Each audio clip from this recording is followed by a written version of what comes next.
Pada tahun 1859 sampai 1905 meletuslah Perang Banjar, yaitu perang antara Kesultanan Banjar dan pemerintahan kolonial Belanda. Kesultanan Banjar mencakup wilayah Provinsi Kalimantan Selatan dan Kalimantan Tengah. Faktor penyebab perangnya Kesultanan Banjar dan pemerintahan kolonial Belanda, yaitu Belanda terlalu mencakup urusan internal kerajaan. Belanda memonopoli perdagangan yang sangat merugikan rakyat dan pedagang di daerah tersebut.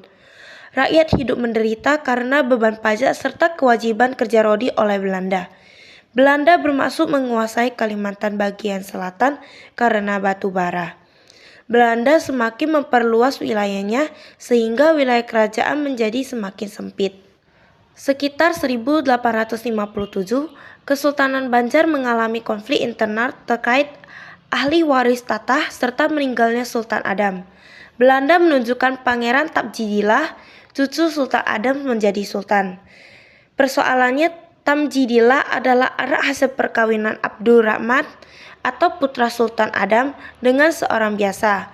Adapun dari istrinya yang keturunan bangsawan, ia juga memiliki anak yakni Pangeran Hidayatullah. Menurut kalangan istana dan rakyat Banjar, Pangeran Hidayatullah lebih layak menduduki tahta. Tamjidillah juga gemar mabuk sehingga tidak disukai golongan agama. Pangeran Hidayatullah kemudian diangkat sebagai Mangkubumi pada 1856. Belanda menunjuk Tamjidillah sebagai penguasa Kesultanan Banjar, yang memicu kemarahan kalangan istana dan rakyat. Kemarahan semakin memuncak setelah Pangeran Prabu Anom, putra Sultan Adam, ditangkap dan kekuasaan kesultanan diambil alih oleh Belanda. Tamjidillah disukai Belanda karena menjanjikan konsesi yang lebih besar.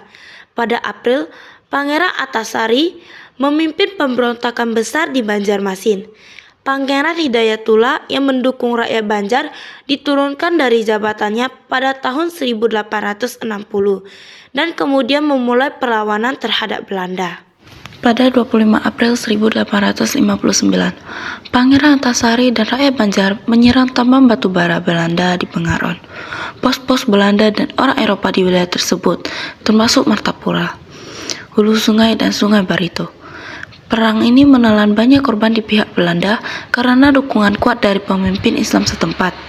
Untuk meredakan situasi, Belanda memaksa Tamjidillah turun tahta pada tahun 1859 dan mengasingkannya ke Bogor. Pada 1860, Belanda menghapus Kesultanan Banjarmasin dan mengultimatum Pangeran Hidayatullah yang ditolak.